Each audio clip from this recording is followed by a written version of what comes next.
Every human being, regardless of age, culture, or gender spectrum, lives moment by a set of priorities, a set of values, things that are most to least important into their lives. If you value your family, much of your money goes to your family. If you value your health, it goes there. If you value traveling, it goes there. If you value wealth building, financial asset accumulation, it goes there. So prioritization is a very important thing, and that's according to one's values. That's why that's so important. What do you consider financial freedom and independence? You want to be loved for who you are, and you will be if you are being who you are. And that's the key to wealth, because that's well-being at its finest. That's the genuine wealth that money makes it worth for.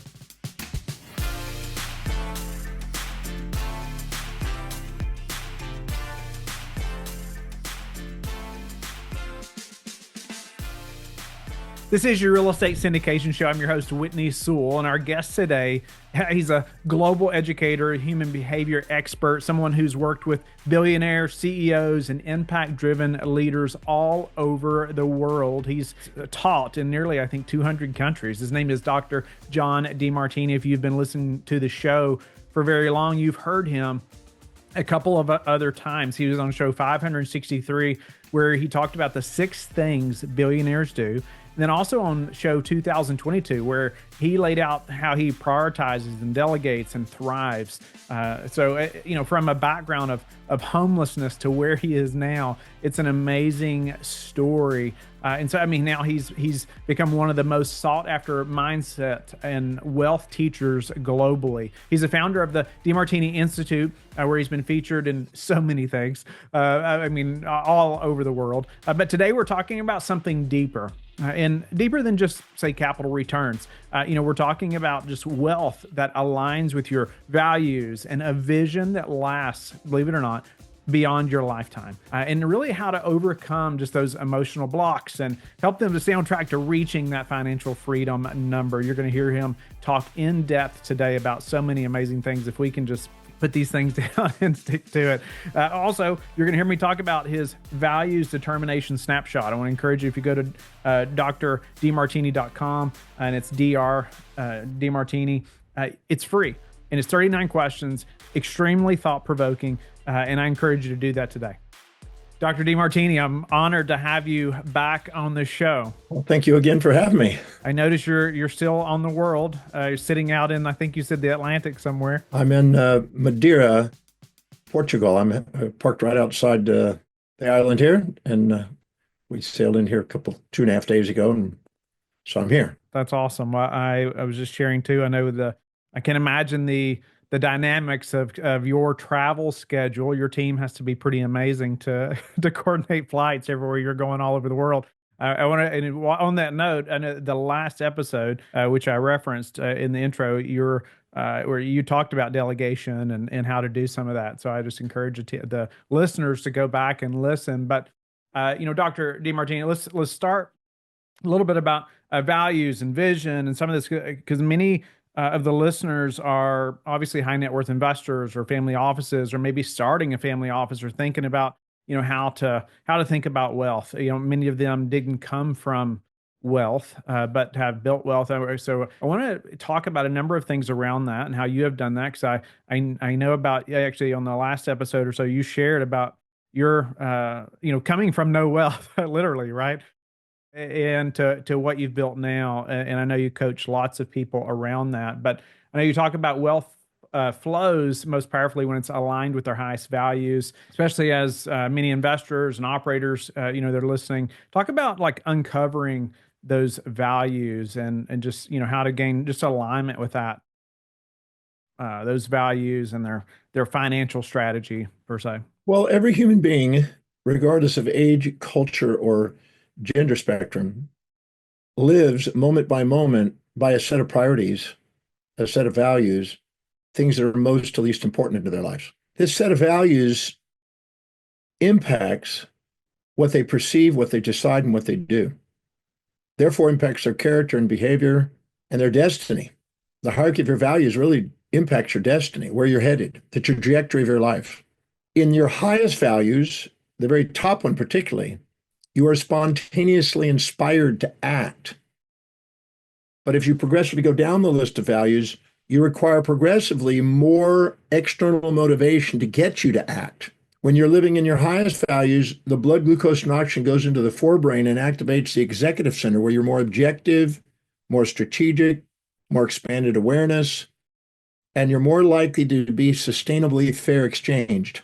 But if you try to live in lower values, primarily because you've subordinated to other people and lived what you think you should do, ought to do, supposed to do, got to do, have to do, must do, need to, according to outside authorities, the inauthentic path, your blood glucose and oxygen goes into the amygdala and the subcortical area of the brain, where you skew your reality, you distort your perceptions, you end up with fight or flight or rest and digest impulses and instincts, and you tend to mismanage your life, including money. So the hierarchy of one's values is impacting the way they manage money. In fact, tell me what your hierarchy of values is. I'll tell you where your money is going to go, because your money is going to predominantly go in your highest value. And you always store your form of wealth in what you value most. If you value your family, much of your money goes to your family. If you value your health, it goes there. If you value traveling, it goes there. If you value wealth building, financial asset accumulation, it goes there. And if you value generational wealth, it goes there. So the hierarchy of one's values dictates their financial destiny. When people are basically planning out their life, the more congruent and aligned they are with what they value most, the higher the probability of discipline, reliable and focus, steadiness, objectivity, and the most likely achieved. But if you try to live by other people's values and try to be somebody you're not, try to compare yourself to others, put people on pedestals and minimize yourself and inject their values and try to live outside your own true highest values, you'll have turmoil, internal conflict. You'll have vicissitudes and volatilities and emotions. Remember what Warren Buffett said, until you can manage your emotions, don't expect to manage money. So it's wise to be able to prioritize your daily life, as we mentioned on a previous show, and delegate lower priority things if you want to keep accelerating your wealth and create generational and multi-generational wealth. So you have your philanthropic aspects fulfilled instead of your debaucherous aspects fulfilled. So prioritization is a very important thing, and that's according to one's values. That's why that's so important. I've seen people tell me they want to be financially independent, but as long as they don't have a value on wealth building, it's not going to happen. But if you do have a value on it, then the next question is how do you communicate that to people that don't? How do you handle your family that may not, your children and offspring that may not, your relatives, your extended family? They may not have that, but they may be in their amygdala feeling entitled to your money. So how do you manage that? That's a very interesting question. That's maybe would be wise to discuss. Yes, I want us to get there. I want the listener to know that's where we're going. Dr. Demartini knows exactly what I'm thinking. But but right before we maybe get to that question, let's back up a little bit and you talked about values. I was going to go ahead and highlight. If you go to Dr. Demartini's website, and he's got an amazing free process you can go through that will help you determine your value snapshot. I thought it was just very thought provoking. What is it, 39 questions? Man, it was a video that he just takes you through every step. So very helpful, or somewhat eye-opening to some degree, to think about, or really just to sit and think about some of those questions and put some stuff down on paper. And so I look forward to go back and doing that again, but I encourage the listener to do that also. Speak to, before we get to say the generational wealth and some of the alignment with the next generations, speak to the vision and just expanding our vision, say beyond ourselves and even our lifetime, to even think about the next generation and the next generation. What is that? I think about myself, and probably, I bet you're similar, knowing some of your background. That was never talked about when I was a child. That was never, wealth or what it looks like to do something bigger than live in the small town that I grew up in, So, help us to think about that vision and even expanding that. If you want to make a difference in yourself, you need a vision as big as your family. If you want to make a difference in your family, you need a vision as big as your community. If you want to make a difference in your community, you need a vision as big as your city. If you want to make a difference as your city, you need a vision as big as your state. If you want to make a difference in your state, you need a vision as big as your nation. You want to make a national influence, you need a global vision. But if you want to make a global difference, you need an astronomical vision. Now, how do we do that? Obviously, we could study astronomy, and that would help. Hang out with the Branson and Musk and Bezos, that might help. But what's been found, and this goes back to what we talked about values, whenever you're living in alignment and congruently, authentically, according to what you value most, because you prioritized your life and dedicated to what was highest in priority and delegated what was lowest, so you liberated yourself from that would weighed you down and you engaged in that which inspired and lifted you, automatically the space and time horizons in your mind expand. And you give yourself, because you tend to be disciplined, reliable, and focused, and you tend to achieve. And whenever you achieve, you tend to think, I can achieve more. And you tend to expand it. And eventually the space and time horizons grow from the individual to the family, to the community, to the state, because you know you can make a difference. Now, once that space and time horizon gets beyond your mortal life, more than what you want to do just while you're alive, you created an immortal legacy. You literally give rise to what you can do in the family. I was told when I was 17 by Paul C. Bragg to write goals for yourself, your family, your community, your city, your state, your nation, and world and beyond for 100 to 120 years. And that what you think about, what you visualize, what you affirm, what you feel, what you write about, what you act upon becomes your destiny. So I started out with a astronomical vision when I was 17 because of what he had said. But I also realized that if I lived congruently and I lived authentically, my a willingness to give myself permission to do what I love and to contribute and make a difference expanded. And so it spontaneously expands to the degree of your congruency and authenticity. It spontaneously becomes more philanthropic. Anytime we're doing something we're making money without meaning, we go to debauchery. Anytime we make money with meaning, we go to philanthropy. And philanthropy is a reflection of ourself. Well, it's been shown even in biblical language. I think it was Romans 2:1 said that regardless of what you see in others, you do the same things. It's a reflection of you. And so as we become more aware of who we are and more integrated and authentic, we become more reflective in awareness. We realize that everyone around us is us. And so if we want to do something that's meaningful, it's helping us, which is ourselves, by helping it. If you look at when people are most fulfilled in life, it's when they're doing something that makes a difference in ever greater numbers of people, and they get thanked by those people. It inspires them and encourages them to continue to do more.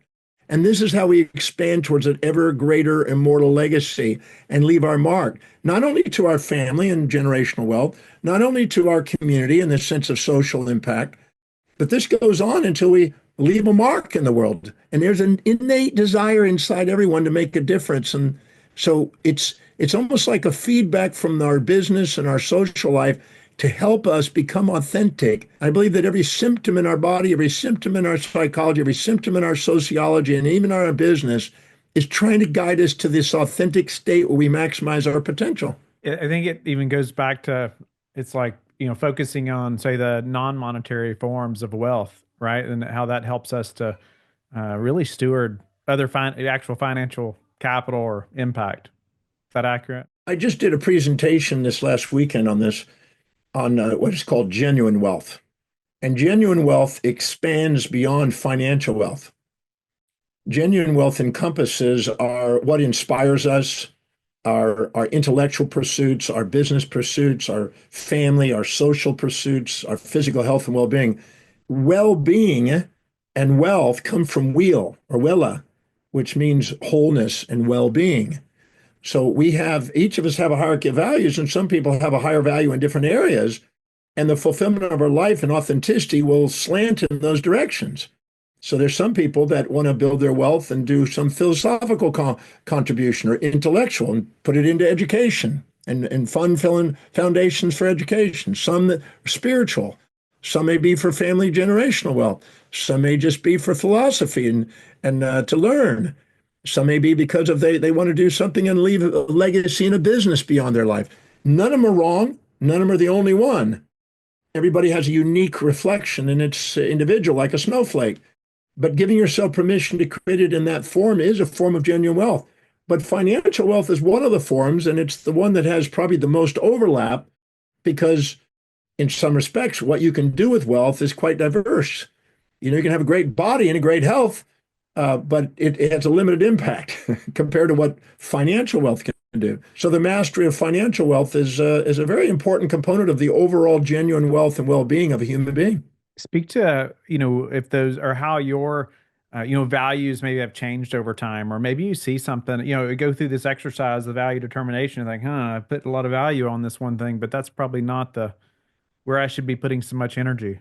Well, beware of shoulds, because shoulds are usually injected values of other people. If you're not giving yourself permission to be you, you'll be second at being somebody else, or second at being a whole group of people, and end up with kind of a multi-personality disorder. You may wake up, some people wake up. I've seen sometimes mothers who have basically dedicated their lives to raising kids until the kids are in their 20s, all of a sudden wake up and, hey, I'm 50 years old. What am I going to do now? And who's going to take care of me if something happens? So they may have what is called a gradual or cataclysmic shift in values, and suddenly now go, I think it's time for me to focus on a business or finance or some other area. None of them are right or wrong. Everybody contributes in the planet with their value system, but you may have a shift in values. What usually between 0 and 10, people like to play. Kids like to play. Between 10 and 20, they like to socialize. 20 to 30, they're probably going to look for a relationship and maybe a career path. 30 to 40, they're probably going to want to develop a family and have their own business. Each decade has some slight modification, and some people know at a very young age what they are really dedicated to. I met a 3-year-old who wanted to be a brain surgeon. I met him 10 years later at 13, and he'd already read every book on brain surgery that was available to him. He's now about 28 and a brain surgeon. So some people know. I knew at 17 what I wanted to dedicate my life to, but some people, different. Whenever you discover it, it's inspiring to discover what you really now want to put your focus and energies into. But it can change, but it may gradually change or cataclysmic change based on what's happening in your life. And whatever the change is, if you don't keep up with your goals matching it, you can't have fulfillment unless your goals match your values or your values match your goals. Anytime you have a goal that's not matching what you value most, you're going to end up beating yourself up because you're going to procrastinate, hesitate, and frustrate in its pursuit. So having those congruent and having awareness, which is purpose of that evaluation on the website, to assist people of all types of people, I mean, all ages use it to try to make sure that they have the highest degree of congruency, because that's where you have the most fluency and that's where you have the most achievement. All right, let's get to parenting a little bit and some of your other, the question that you mentioned earlier, because many of the listeners are parents and are have built wealth in a lot of different ways. And speak to though, modeling those values and so we can pass those down and not just pass down our assets. When I was 9 years old, I was living in Houston, Texas, and we lived in I wouldn't say upper middle, but kind of lower middle class, average. And I went to my dad and I said, Dad, I want to earn some money because I want to buy a baseball, a glove, and a bat. And he said, well, great. Have you mowed the yard? Yes. Have you swept the sidewalk? Yes. Have you edged the sidewalk? Yes. You cleaned out the garage? Yes. You clipped the hedges? Yes. You pulled the weeds? Yes.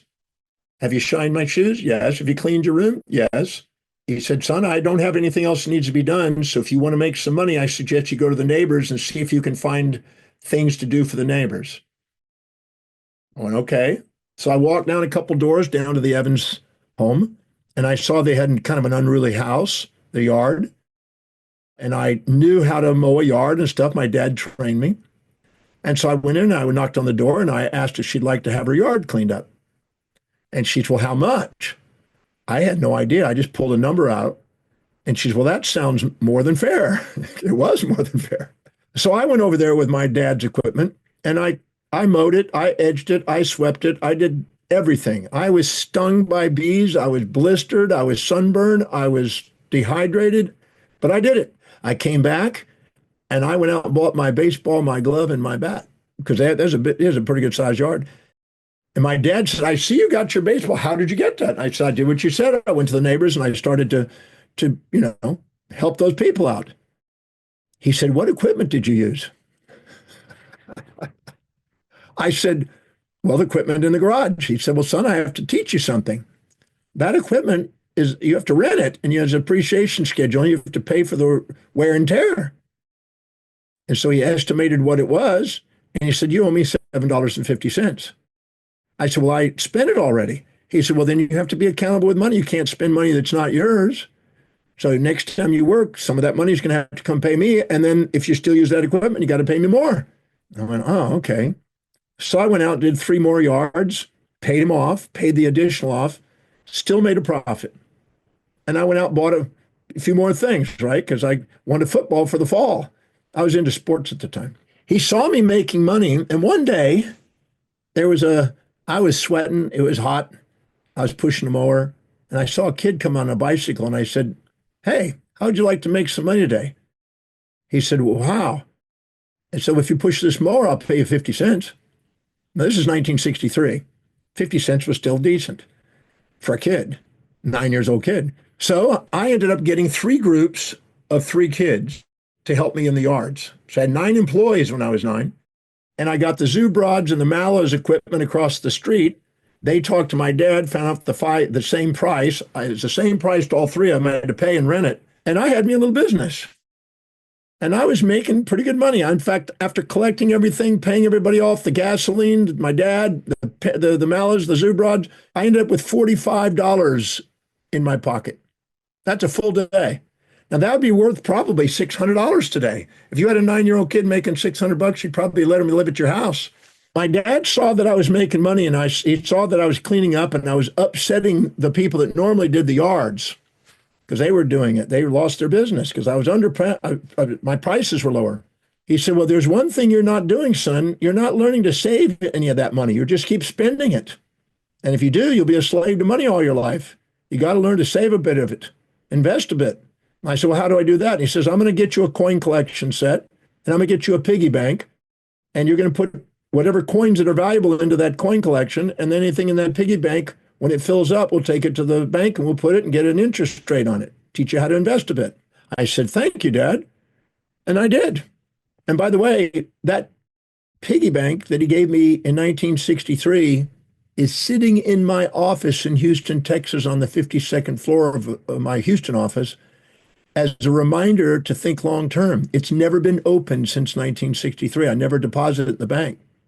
I kept it. It's worth a lot today. I mean, it's got Buffalo nickels and 1901 pennies and all kind of stuff in it. Now, my dad then said, you know, son, you're learning how to save. You're learning how to be resourceful. You know, these are all wise things because you're accountable, responsible, productive, right? You have dignity.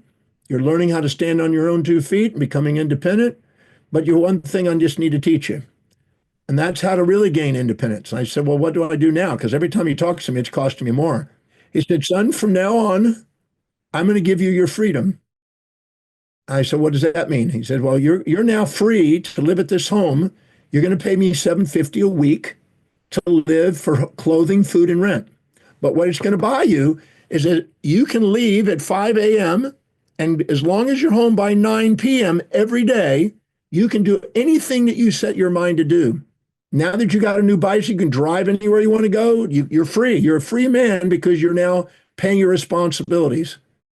So I paid $750 a week, basically $1 a day, to buy my freedom. I still made profit, and I started to travel and expand my horizons.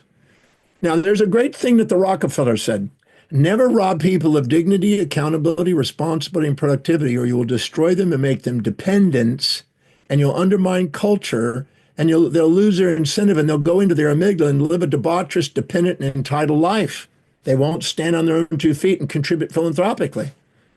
So my dad gave me a gift by doing something that would today be child protective services. They'd put him in jail today, making me work. I am so grateful. But today we got kids that aren't being accountable.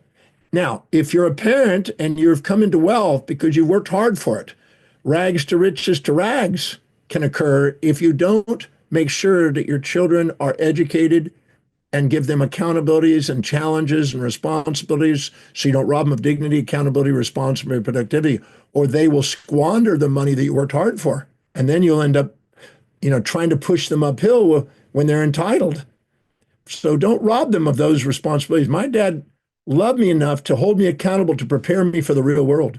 I love that story, and I can relate in many ways as far as what I'm trying to do with my boys. As simple as bought them a battery powered weed eater as quickly as they were big enough to hold one, and then they had to work the first summer to pay for it. And then the next summer, well, they can start making some money, so it's been sweet to see that desire grow in them.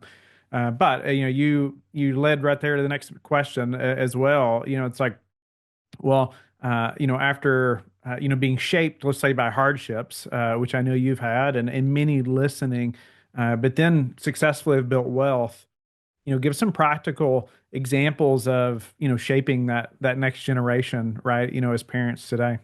Most of my life, even though my dad gave me those great lessons, I really didn't comprehend wealth building until I was 27. I usually saved my money for things. I save it for a bicycle. I'd save it for a bat. I'd save it for, you know, food, or I'd save it for something. And so I was starting back over again. At 27, a financial planner came into my office that I just opened up and asked me 9 questions. I don't know if I recovered these 9 questions in your thing, but maybe I can ask him. He asked me 9 questions that grounded me out of my kind of fantasy about it. And that was the day that financial independence began. And these questions are very meaningful. He asked me, he came into my office and he said, I had a moment to meet with him. He said, "Do you intend to be financially independent?" I said, "Of course." I was a bit arrogant. And he said, "Do you mind if I ask you some questions to find out if that's true, and will it happen?" Ooh, that's a big question. I said, "Fire away. What are your total current assets?" Now, I was 27. I just got out of professional school, and I really wasn't business savvy or financial savvy. And so I said to him, because I covered up my ignorance, I said, "What do you mean by financial assets? What is your list?" Which really meant, as I wasn't quite sure what that meant. And he said, "Well, things like stock holdings and equity in homes and money in a certificate of deposits, or money in a money market, or money this way." And I started to add that up, and I really didn't have anything. I had way more debts than I had assets. I just started my business. I just got a big loan. I had another loan, school loan. I had a car loan. I had debt. I was not ahead. So you asked me, what are my assets? And I had to put kind of zero there. I had intellectual property. I had knowledge. I had, a car that was kind of have maybe some equity in it. That's it. And a lot of books. He then asked me the next question. So what are your current total liabilities?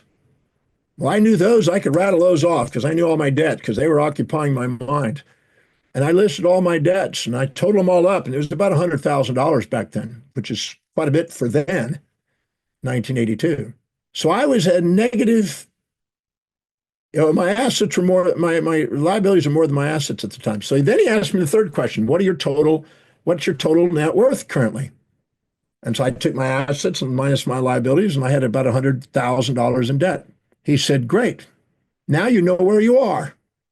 If you're going to be financially independent, you need to know a few things: where you are, where do you need to go or want to go to, and how you're going to get there.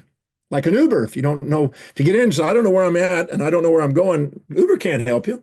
Finances aren't going to, money is not going to help you if you don't know where you are and don't know where you're going. It's probably going to be handed over to somebody else." He asked the fourth question: what do you consider financial freedom and independence? Because a lot of people live in a nebulous fantasy about what that is, and they've never got concrete, so they have something specific to go after.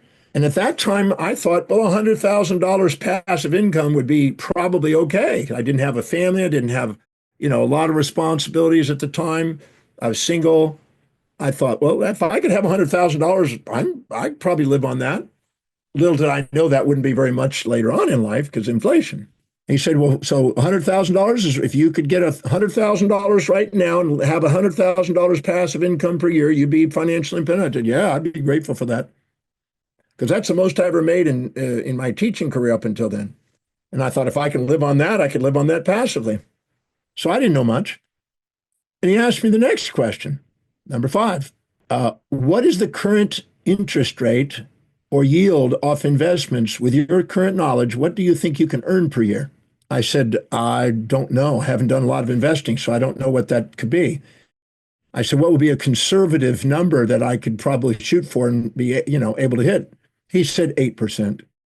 And I said, okay, that's a conservative number, 8%. Let's put that in there. So now we've got the fifth answer. And he asked me the sixth one, what's the inflation rate you're going to be up against probably long term throughout your life? And we looked up, he said, well, the annual inflation rate worldwide is, around 3%. But at the time it was higher than that, but it fluctuated and been low for a while, but 3 to 3.3%. Let's round it to 3, he said. Okay, so that means you're going to earn 8%, but you're going to lose 3%. So you're really going to have an outcome of 5%. He said, all right, now we got that one down. How much total amount of money do you need, a total net worth, currently, today, earning you 8% minus the 3%, which is 5%, to give you $100,000 a year? And I thought, let me think that out. So I took the 8 minus 3, which is 5. I multiplied it into 100%. It came out 20. So I multiplied it to 20 times 100,000, and I need $2 million. He said, well, you need $2 million. Okay, write that down, $2 million. And then he says, now, what's the shortfall between your current net worth and that goal? Well, I'm a negative $100,000, so I need $2,100,000 in the next 24 hours to be financially independent. And I looked at that and I was going, I had a headache. Man, my stomach was in a knot. My jaw was just tighter. You can imagine the stress, because all of a sudden I was grounded and hit reality that this ain't as easy as I thought. I lived in kind of a fantasy a bit that somehow it would happen. I work hard and I'll just get ahead and somehow it's going to happen. I really didn't have a clear pathway. So he looked at me and he paused. He said, so, okay, you need $2,100,000. Number 9 question is, what is your strategy? What's the route you're going to take from where you're going to where you are to where you say you want to go? What's your route? Because if you don't have a strategy and you're not acting on it, your probability gets lower and lower and lower on the probability of that ever happening. He said, so if you're sincerely going to be financially independent, then give me a strategy. And now what he's really doing is setting himself up for business, right? He's trying to make sure he comes in with a strategy. But I said, well, excuse me, my bladder's full. I'm going to go there. My headache is throbbing. I'm in pounding headache. And I went back to my bathroom and sat on the can, like the thinker. I just sat there like this. And I racked my head. I thought, I really had a belief that I was going to be financially independent somehow, but I thought, I don't know how this is going to happen. I just thought, there's no way I can have $2,100,000 in the next 24 hours. How am I going to get there? And if I take longer and longer and longer to do it, I got to factor in inflation. It's just going to keep getting bigger numbers. So I thought, how am I going to do this? And I sat on there, and I think I sat there trying to pee for probably 25 minutes. I couldn't even go to the restroom. I was so stressed. The sympathetic nervous system shut down my bladder. I sat there, and finally something came to me. And it was the force accelerated savings technique and the force accelerated investment technique. Fast and fate, I called it. Just popped in my head. I thought, right now, I'm saving $200 a month. That's what I think I can afford.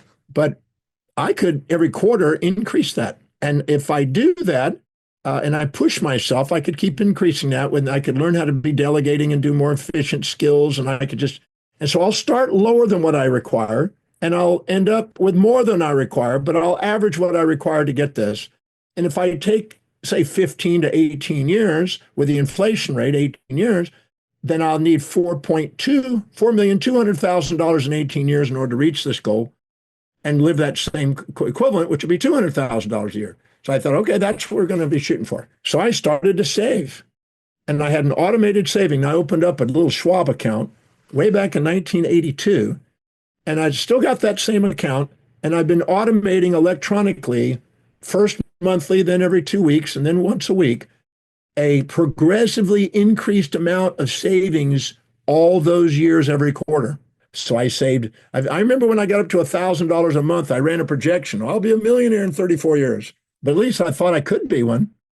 And then I started to increase. I went to 1,100 and 1,210 and 1,344. And I kept going up a Pascal triangle by increasing 10% every quarter. And I got it up to eventually $256,000 in 1 month. And I became financially independent in shorter time than I ever imagined. But I had discipline, reliability, and focus because I now had a value on wealth building, and it wasn't a fantasy. I had a strategy.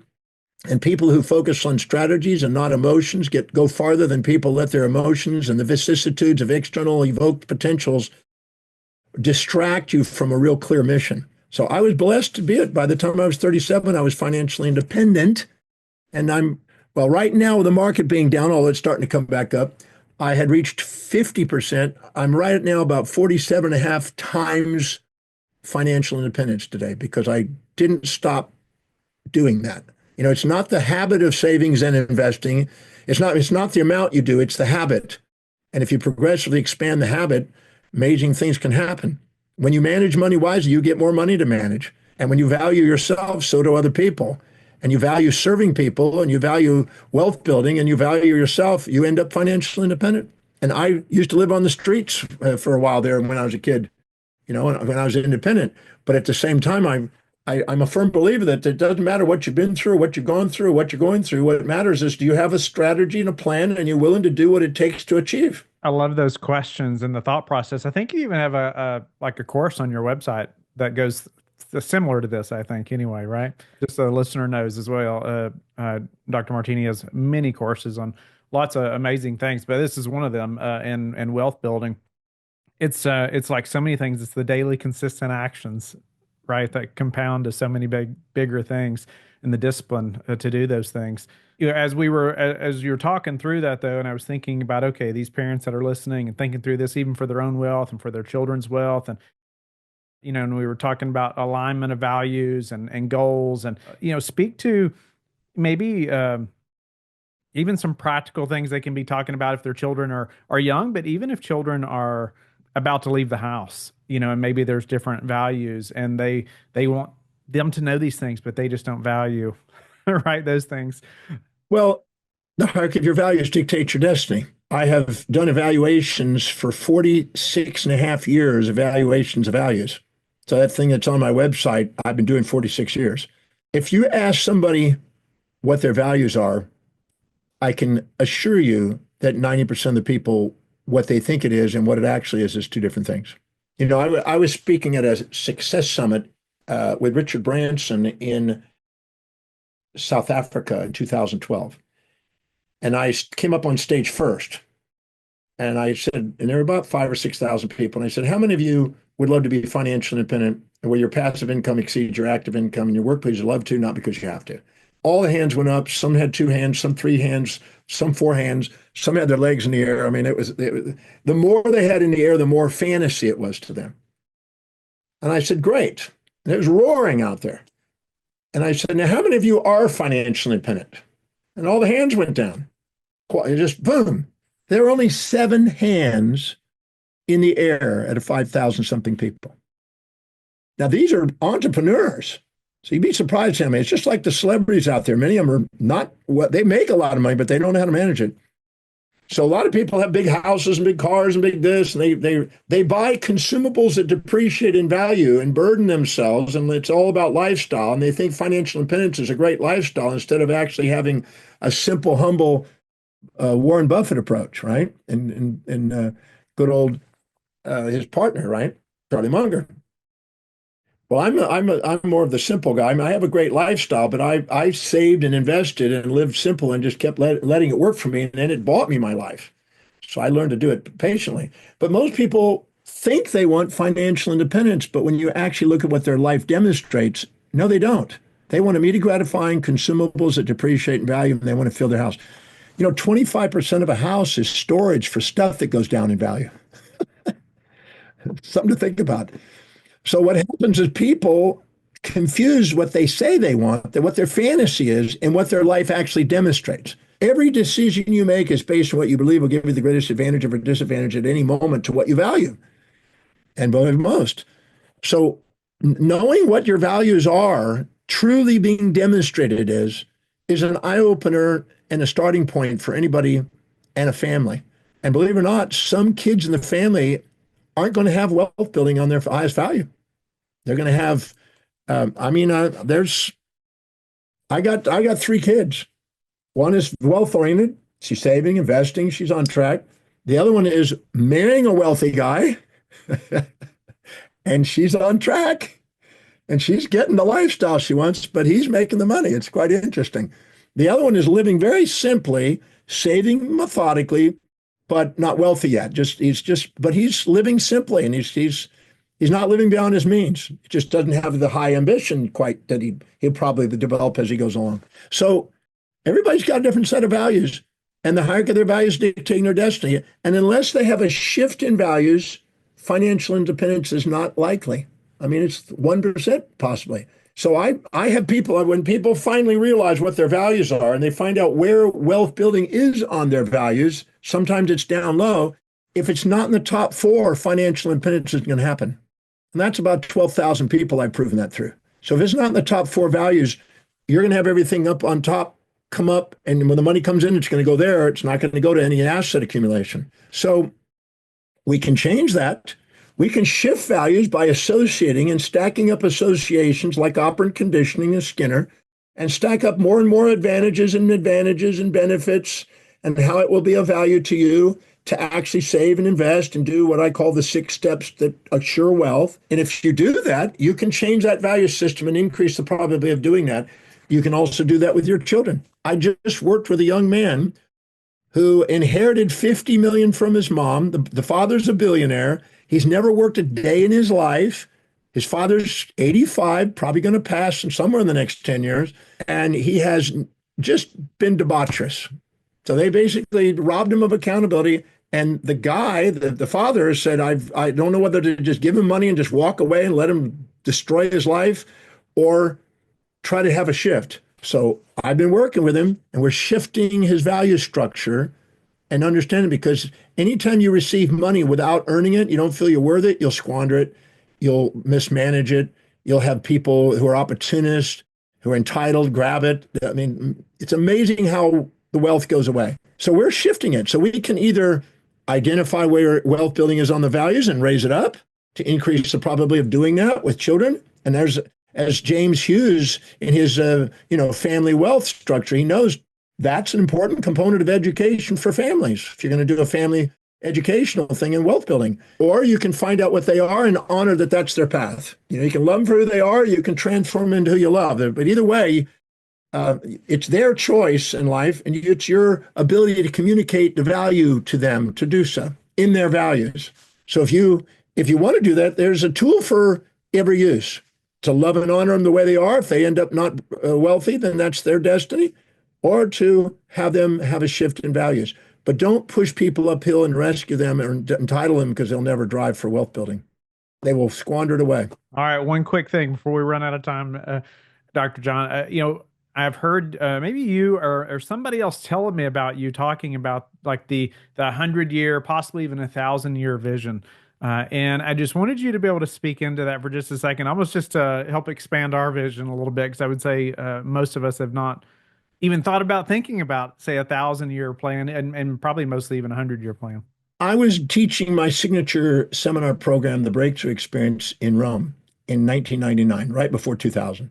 And on the Monday after the weekend program, I was asked by a lady named Antonella if she would like to do a little tour of Rome. I'd been to Rome many times, but I figured I can go to new places each time. So she took me into this really lovely place, and we found this beautiful square that was roped off about the size of almost a football field. And it was covered in red rose petals, millions of red rose petals. In the middle was a marble base with a bronze statue on it of Giordano Bruno. Now, Giordano Bruno was a philosopher, theologian, astronomer, mystic that lived 400 years earlier. And he studied Lucretius and other philosophers before and realized that the world that we lived on was not the whole center of the universe. There were other planets and other solar systems, and he had Lucretius's idea of an infinite world, an infinite universe with infinite beings. And anyway, he taught this throughout Europe, and the church didn't like that because they were trying to control it all. And that was kind of the Inquisition period. And so they ended up imprisoning him and said he was not allowed to speak, and they burned his writings and hid everybody that they could get away from Lucretius. And there was a papal series of books that were not allowed to reread. And he was finally burned at the stake. And on the day he was burned at the stake, they gave him an option to recant and say something that everything he had been saying was wrong and agree, and he'd save his life in prison, or they would take his life that day if he wouldn't recant. So he had this young boy come up with a little scroll. If he read it, he would save his life, but he'd stay in prison. No, he said, no, I have no desire to say that, but I have the desire to say this. Although you may destroy my mortal body, you can never destroy my immortal soul and the teachings that I have presented to the world, because I know that they are true, and someday you will find this true. And so they burned him. Before they burned him, when he was in prison, he wrote a posthumous biography about how he wanted to be perceived as a goal 500 years into the future. 400 years later, I'm sitting on the spot on the day that they're honoring him as a genius 400 years ahead of his time because all of his teachings came true. It turned out that we do now have exobiology, and there's thousands of planets that have been discovered. We do live where there's possibly, in the near future, discovery of life in other planets. We do have what he turned out to be true. When I saw that, I got on a plane that evening, and I started to compile a posthumous biography of how I wanted to be perceived 1,000 years in the future. And I typed out, it came out 23 pages. All the things that I wanted to be, that if you read in a Wikipedia 1,000 years from now, this is what they would say. I did that in 1999, and I've been editing it ever since. Whenever I read it, I polish it. In 2008, I was asked to speak at the Walsall Conference.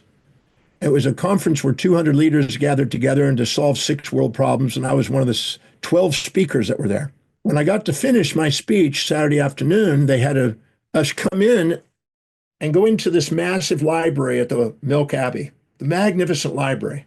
And they took all the speakers and put them in a semicircle and then presented in a stainless steel cylinder, airtight, sealed, a stainless seal with 365 quotations that I had put together from my books, and the Demartini method that I've developed on conflict resolution, which is what I was presenting, on how to resolve conflict globally. And we walked as a group down to the Infinity of Divinity Library. It's a private vaulted room where they store manuscripts for 1,000 years. And I got to put my little tube into the Infinity Divinity, which is 12 feet high, into the center of it to be stored for 1,000 years, which still remains there since 2008. Now, someday, this many years in the future, 900 and something years in the future, somebody's probably going to open up that scroll. We go around and say that we're immortal souls theologically, but where's our immortal goals? A mortal goal is something beyond your life. And Seneca, the poet and philosopher, said, you measure an individual by their most distant ends. The magnitude of space and time and their innermost dominant thought will determine the level of conscious evolution that they've obtained and the impact they leave as an immortal effect on the planet. So how authentic are you? Because the greater the authenticity and congruency, the greater the vision and mission that you have. And those of the mission and vision flourish, and those without perish. So I'm a firm believer in setting immortal goals, and I have a lot of them in my mission book. And I work on it daily, and I review it. And I'm a firm believer that we all have that capacity, because I'm no unique person. I'm just a guy that's just following principles that stand the test of time. Well, that's a great place to stop, John. Wow.